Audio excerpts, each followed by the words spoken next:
શ્રી કૃષ્ણ બધાને. કેમ છો બધા? તો જો ઠંડી આજે બહુ જ છે. વનરાજને હવે થોડું સારું છે, બેટર છે. બધી ગાયો અમે અહીંયા પાછળ આવ્યા ગૌશાળામાં ઊભી થઈ ગઈ. હવે એમને થોડુંક તાપણું કરી દેવી જેથી મચ્છર બધું ઓછું થઈ જાય.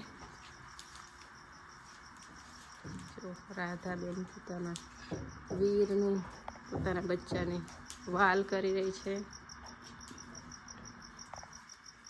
વીર અને ભીમ બે જણે સગા ભાઈ હોય, બેનો બિહેવ.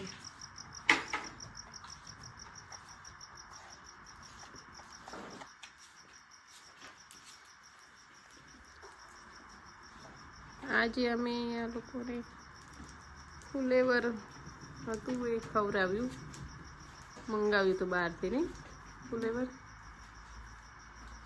અમદાવાદથી સ્પેશિયલ. લગભગ કેટલું કિલો છે? 100 કિલો. હા, 100 કિલો જેટલું હશે.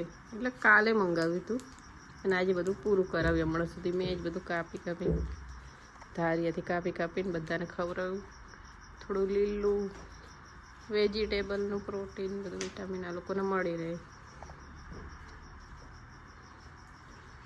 તમારા બધાના આશીર્વાદથી વનરાજને હવે થોડું રોજ આવતી જાય છે પગમાં. સારું છે.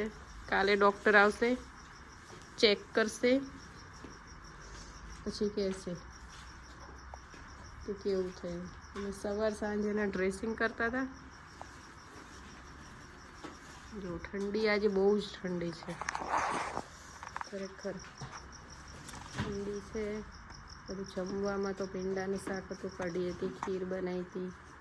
પછી હવે કાલે ઘી બનાવશું, જે અમે લાવ્યા છીએ પોટ ક્લેના માટીના વાસણ, અને એમાં જ બનાવશું ઘી.